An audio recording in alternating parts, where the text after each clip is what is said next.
In hearing about the highlights of your life, things that you've done and things that you most remember and enjoy about your life. So we'll start at the very beginning. Maybe you could tell us a little bit about your childhood and the things that you remember most growing up. Well, I grew up obviously in Oakland, California, from Olive and Clyde, and they were, Olive was second generation Californian, and Clyde was from Wisconsin. They, like their father, or like their son, I should say, were rather conservative in their political thinking. And so they instilled that feature in me. And as I've grown older, I've come to appreciate what they contributed to my life a lot more. And they placed a great deal of emphasis on education. And I went to high school, which was, I would say, rather poor. It was only 10% of the high school graduates went on to college. Went to Berkeley, and at the time I was in Berkeley, I liked it a lot. It had a, it was free thinking as well, but certainly not up to the era of the free speech movement or anything of that nature. And you could leave your books on the lawn and come back 4 or 5 hours later and they'd still be there. And it was a great education. I got a great education at Cal.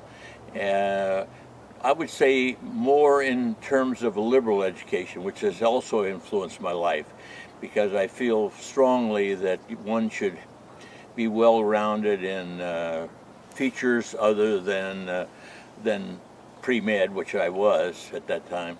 Secondly, I think it influenced my thinking later in life in terms of my interest in politics and things of that in books, and which has continued to be part of my existence, and I've enjoyed all of those features. What do you remember most about your father? What is something that stands out in your mind about your father? Well, my father was bald. That's the thing I remember. No, and my mother was really she was, I think, the brains behind the ship. I think she called it, she called the shots and let my father believe that he was, that he ran the show, but in actuality all he did was smoke cigarettes in the chair and smell like tobacco smoke. But he was an Oakland A's fan, wasn't he? Oh, definitely. Well, they started off, they were both great baseball fans. They liked the Oakland Oaks, which was out in Emeryville, and it was a small ballpark, but it had great, it was Billy Martin was one of the managers. Casey Stengel was a manager, and but they liked baseball. Then, eventually, as the Oaks moved away and the Oakland Athletics came in, my father still appreciated the Oakland A's, and when somebody would be poor or do a poor job for the A's, Oakland A's, my dad would say, I'd trade him in for a bat sack. And did he ever sleep in a bat sack? They traded in the player for a bat sack. Yeah. But they liked sports, all sports. Now, tell me about your sister. What do you remember about Ethel May? Well, in those early days, she was great. She used to practice the piano for me. In other words, I'd have a piano lesson, and I would pay her a nickel or a dime, and my mother would be out in the kitchen, and she would play the piano, and my mother would think it was Clyde playing. So she she earned her money. First she got her money. She was 3 years younger than I was, and so hence she didn't. She kind of, unfortunately for her. And the fact that I was a boy and pre-med and all that probably put her at a disadvantage in her lifestyle. And when she graduated from Berkeley, my parents went back to my graduation at Temple rather than her graduation at Berkeley. So she could have, but she didn't. She could have had a chip on her shoulder and be. But she and I were great friends in later life, and and maybe because of my guilt, I felt sorry for, her, what happened to her, and but she died of a malignant melanoma and of the eye, and had a great family with two boys and a girl, and they're a nice family, and I liked my brother-in-law Frank a great deal. He was a nice person, so I would. So you mentioned medical school. So tell us a little bit about medical school. You must have a lot of memories, but tell us what were the highlights and what did you enjoy most, and what did you find most exciting? Well, having gone to Cal, which was a completely competitive school, very competitive. UCLA didn't have a medical school in those days, so we were competing for UCLA students for admission to Berkeley. Well, the war broke out, and I enlisted in the Army Reserve, and I applied to Temple and George Washington and a few other schools, and got accepted. The thing I remember about school was that I think, in contrast to my high school, where I was not really well prepared for college, I think by the time I got to medical school, having gone through Cal, I was very well prepared and I think I did quite well, actually. And I enjoyed the life back there a great deal in Philadelphia.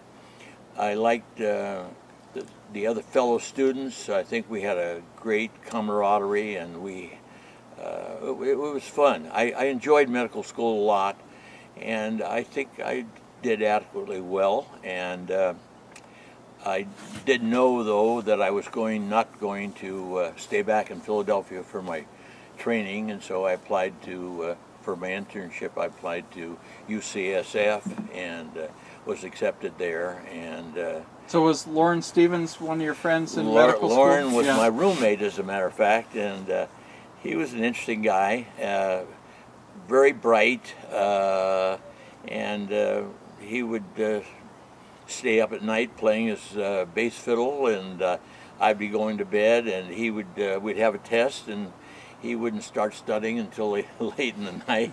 But he was very, he was very bright and very. He was a good Mormon. Really, he was a good Mormon. So yeah, Lauren was a nice person, and there were a lot of nice people that I met in medical school, and including Ruth Ann, my wife, that I met after I'd been there a while, and we were married in the third year, and then she completed the third year, and then decided she wasn't interested in medicine, so she went back to a teaching school at Dunsmuir, and it was just one of those things that and then through the period of the internship, and that's when Alan was born after I graduated from medical school, was interning at San Francisco, and then subsequently we moved to Southern California and took my residency at LA County, which I liked a lot, and I thought the education was quite good, very practical. Actually, I think that the LA County was better for me than, say, San Francisco County. Never did like the fact that when they distributed the internships, the people who had gone to UCSF got first choice, and there were about two of us from other schools, and we were given the 21st and 22nd picks. So I wasn't too happy with UC, and but I did like LA County. I thought that was extremely, the training was extremely good, and I took my internal medicine residency there, and then paid them back by going into the service in 1952 to 1954, and by that time Dave and Bruce and Dave had both been born, and then when we were in the service at San Antonio, Randolph Field, Bob was born at the Nix Hospital, and they still name a room after him over there, as a matter of fact. The Bob Nix room. And but anyway, So tell us more about the service in the Air Force. What did you do there, and what did you like about it? well, by that time, when I went into service, I'd already had finished my residency, and I'd had a year and a half of chest diseases. So they sent me to Randolph Air Force Base, which at that point in time was a chest medical center of the Air Force. So I was assistant chief of medicine, and we had a lot of interesting cases, coin lesions, pulmonary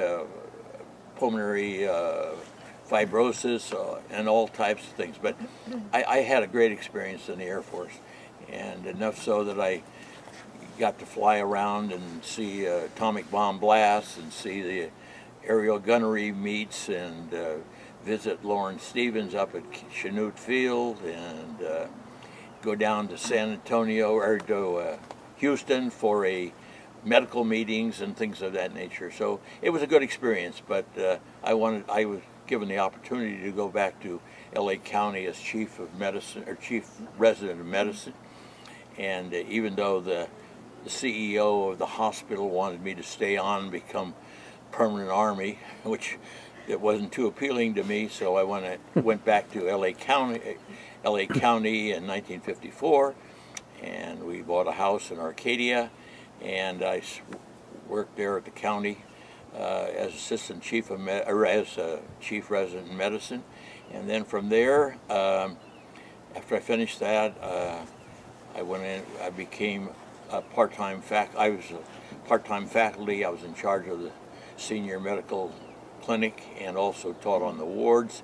Did that for 10 years at half pay, and during that period of time, I also met one of my classmates in medical school, Hilliard Barr, and he offered me a job as medical director of Cortland Laboratories.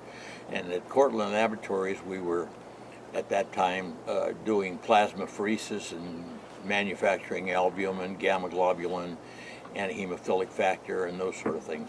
So I kept that up from 56, 57 until way into the 2000s.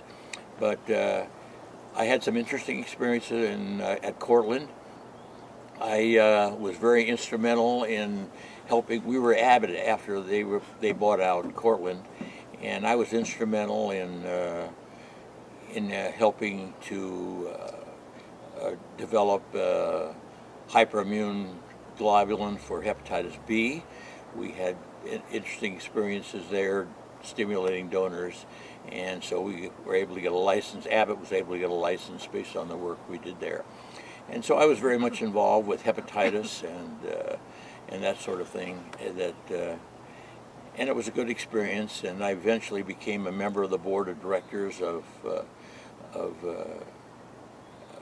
another company that bought out Cortland and Abbott, the Green Cross, which was Japanese. And during that period of time, I was very much involved in a lot of medical things that were worthwhile. So tell us about your practice. Let me just ask something.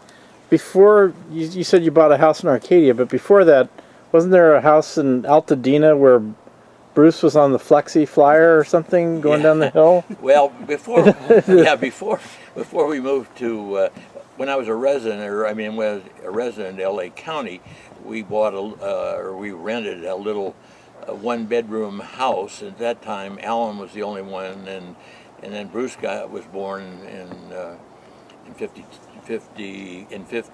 and so we had then the landlord put another room on, so we now had two-bedroom house. So I was there at Altadena, up by the Nazarenes, Pasadena Nazarene church and school, and so I lived there prior to going there.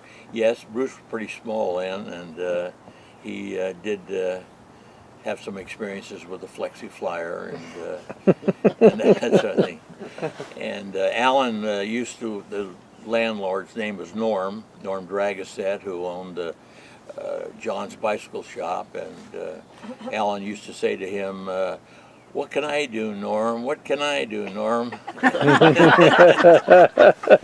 So they were, yeah, it was a good experience. And then when I was called in the service in 52, Dave was about, he was born on the 21st of September, and I went into service about, I was called in earlier, but we finally left in about the first part of October. So he was only a month old when we drove from LA or Altadena to San Antonio, Texas. And you put me on the back windowsill, right? Not really. It was a Studebaker Champion, and it had a console between the front seats, the two front seats, and we had a kind of canvas bed for you. So that's where we did that. So what about your practice? Now, you talked about Alpha and Cortland and so on. What about the practice of medicine? And tell us a little bit about what it was like to get into partnership with Emil and Charlie, and you worked with Dorothy during that period of time. Tell us a little bit about your practice and how you felt about practicing medicine in Arcadia. Well, we started after I finished my residency and the chief residency, and I was still working half-time at the hospital for USC. I decided I was going to go into practice. I went and looked at Santa Barbara thinking that might be a good place, and then I decided that Arcadia would be good.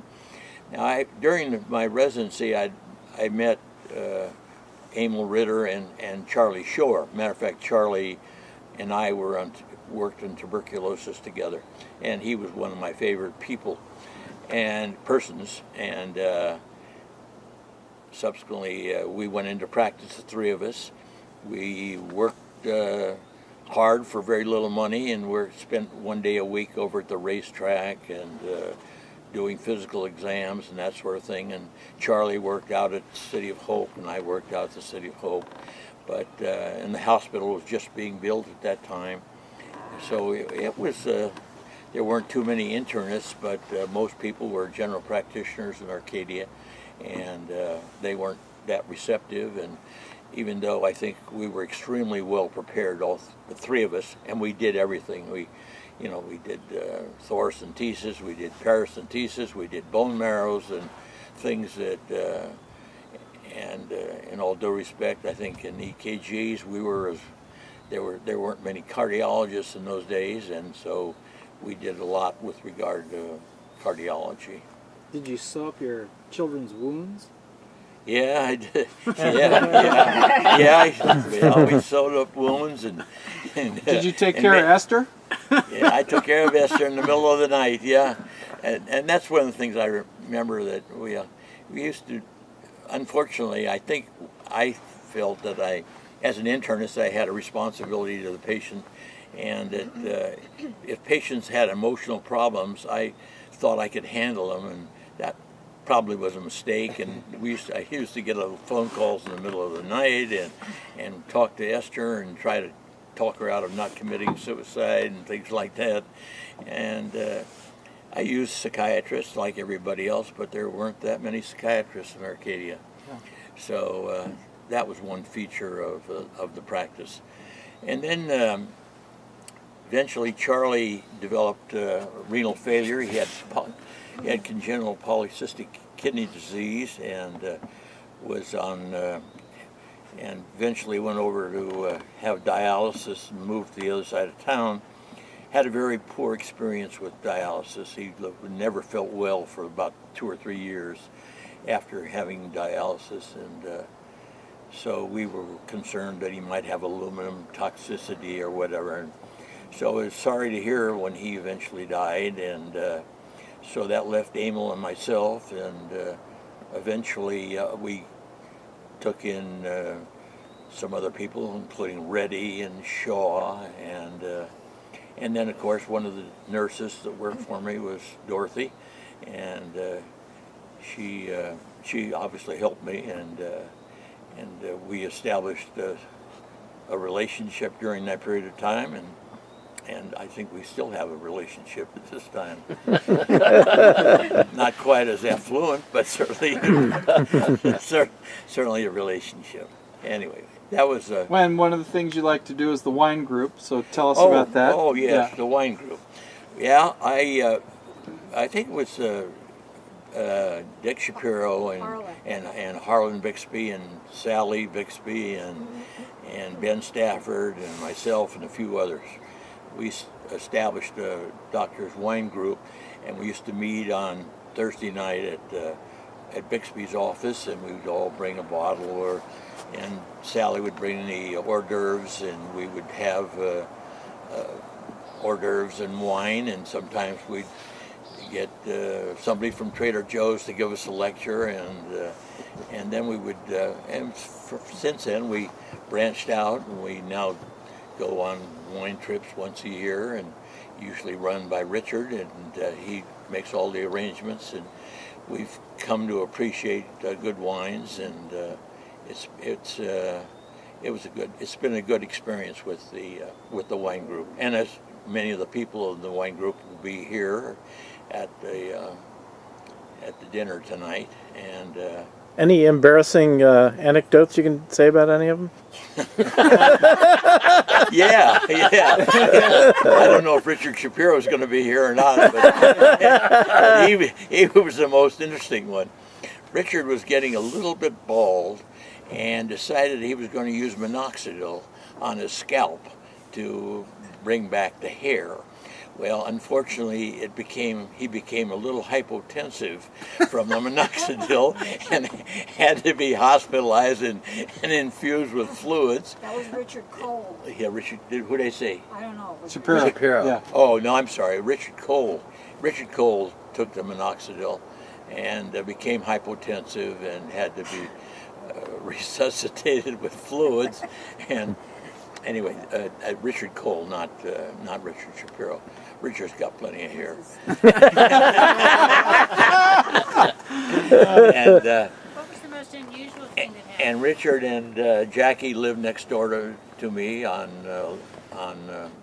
Palm Leaf Road, and then eventually they moved down to Lower Arcadia. But we still have a good relationship, and they're all members of the wine group. So is there one incident that stands out that the wine group enjoyed the most or found the most amusing or illuminating, or is there anything that you remember that's particularly, other than Richard Cole's hair, that you can think of? That I think there is certain camaraderie in the group, and I think that a lot of joint experiences when we would go on a trip.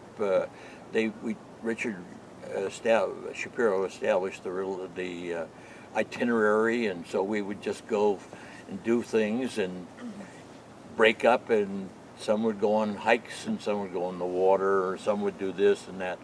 But it was interesting. Yeah, that's about really all. Great. How about golf? You haven't mentioned golf. You do. I think you play golf, do you not? And I do remember that there was a bell that was won by you and your partner Tom. So Yeah. tell us about that. Well, I started playing golf when I was really a teenager, and You and Tony Lima.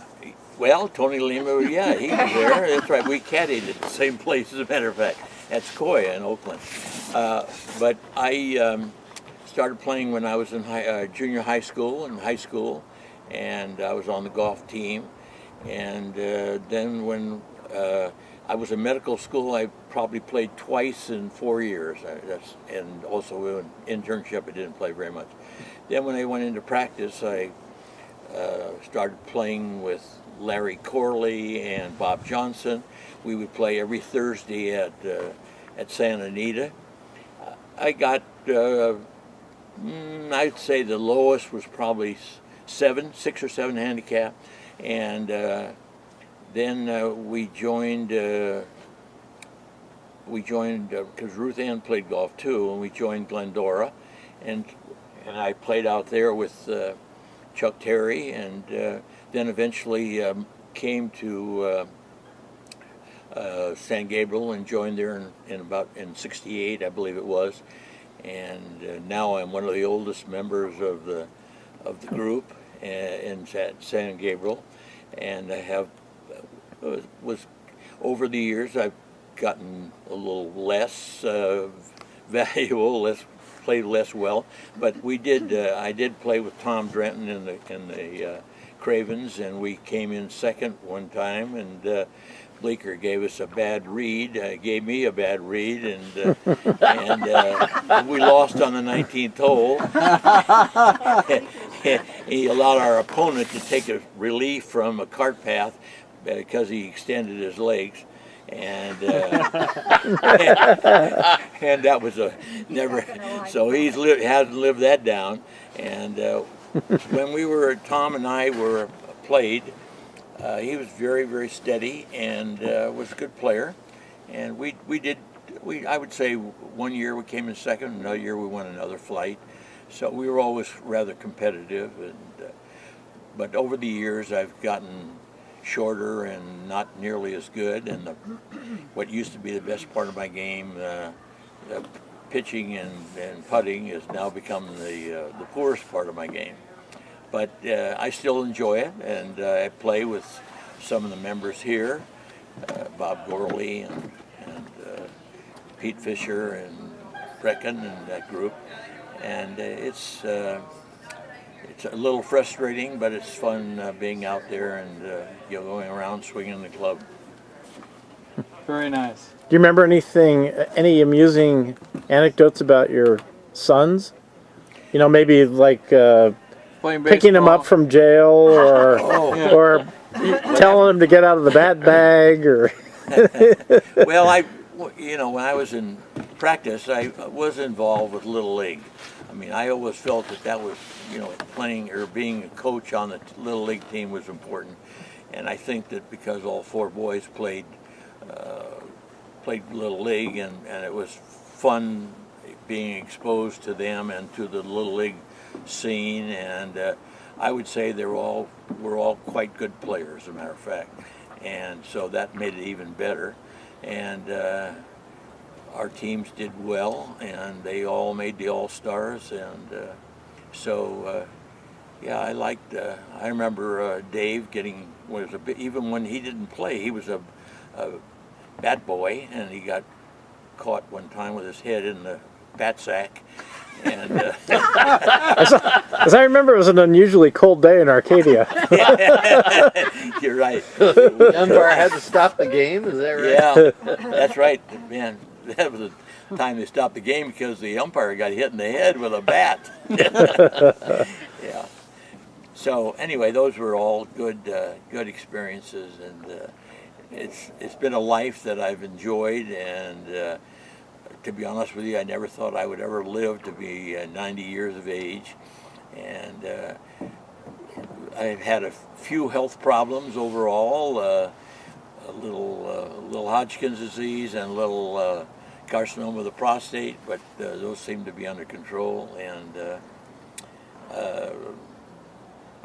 I feel fairly fortunate to be able to have lived 90 years, and I never thought that would ever happen to me, and I'm glad it has. And now I've been able to see my sons and their families grow up and become better golfers than I am, and also even the grandchildren are much better than I am, as a matter of fact. So it's been a very, I think that's what most parents like to see that that they have accomplished something in life and have made sure that their families turn out well. And I would say that my families have all turned out well. All the four boys, and I'm proud of them, and I think they've done a great job with their lives and also with their children. Wonderful. That's a wonderful interview. You did a great great. job with that. Yeah, just absolutely wonderful. Good, thank you. Yeah. So one last question. Did you meet Ruth Ann during In a medical class school. at medical school? Was like over a cadaver, or? She was well, it wasn't. Yes, it was over a cadaver, but she was on a different one than I was. She was on a different cadaver than I was. We had 120 students in my freshman class, 10 of whom were females, were women, and she was one of the 10. And obviously, I was attracted to her at that point, and started dating her, and then eventually got married during our the end of our sophomore year, and we lived together after that, married, and until our junior year. We both finished our junior year, and then she decided she wasn't interested in practicing medicine. Now, when did she work at Yosemite? Oh, I brought her out when the war was just over, and they wanted to. I was dating her at that point in time, and the war was over, and so they gave us about a vacation of about four or 5 months. So I wanted her to see California, so I had her come out to California, and she worked at Yosemite at Camp Curry in the coffee shop there. And tell us about the atomic bomb. You mentioned that, and you've told me a little bit about it. Give us some color on as terms of how that happened and what you guys did and what the impressions were. Well, okay. When you're a physician in the military, you have, even though you are only a captain, you have a unique role. I mean, other generals and colonels and other higher ranking people, they come to see you, and then eventually it's easy for you to establish a relationship as a physician, and they were as patients. So they would allow you to go on trips or send you on a trip or let you go where you wanted to go if there was a plane going there.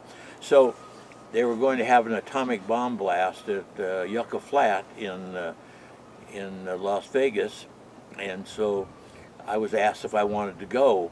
And what the job was we were about 7 miles above the edge of, Yucca Flat was about where they shot off the bomb was about 7 miles from where we were. We were on a ridge looking down in a small cabin.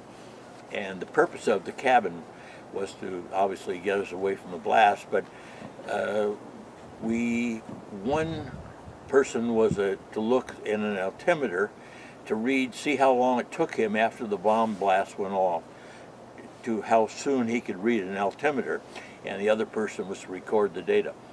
Well, anyway, that was my job, was to record the data on a individual who was looking at the bomb blast directly through a filtered light. And he looked at it just long enough to get a retinal burn and eventually a scar in his retina from the radiation radiation from the bomb. But it was, as we would imagine, a mushrooms thing, and it destroyed this makeshift town that they had established at the base of Yucca Flat. So why didn't you get your retina burned? Because I wasn't looking at through the filtered light. I mean, once the initial blast went off, you could look and you wouldn't have the problem. Yeah. Yeah. So that's how they did that. And so you and Dorothy have enjoyed a lot of years here of traveling and doing things to get close here about you and Dorothy and what you guys enjoy doing and. Well, I fortunately, when I was medical director of Cortland and then Abbott and then Alpha and then Grifols and being on the board of directors, I had the opportunity to do a lot of traveling. I would, went to Japan maybe 6 or 7 times and went throughout the world, and they always sent me to medical meetings, and so that offered me and Dorothy the opportunity to do a lot of traveling. So we went to Europe and Israel and all over the world. So I think traveling was one of the things, and that's what we shared together. And then eventually yeah, that's the main thing. Yeah. Very nice. Great. All right. Well, thank good. you, Dad. So you're gonna be Thanks. okay? That You're was gonna good. be able to. That's fabulous. Gonna be able to We're get gonna, all those things. yeah, Yeah. we'll get all. It's But all done. I'm glad that you forgot the part where you had to go down to the police station with me after Oh, getting yeah. arrested. Well, I didn't. I thought that Ruthann was- did. Oh, We got the call. Got the call from the police department, and that Bruce was in jail for Dave. breaking curfew. Breaking the curfew. So I said, well, it's 10 o'clock at night. I think maybe you should go down, Ruthann. I got to work tomorrow. I thought D Rose bailed out Bob. No, you got Bob.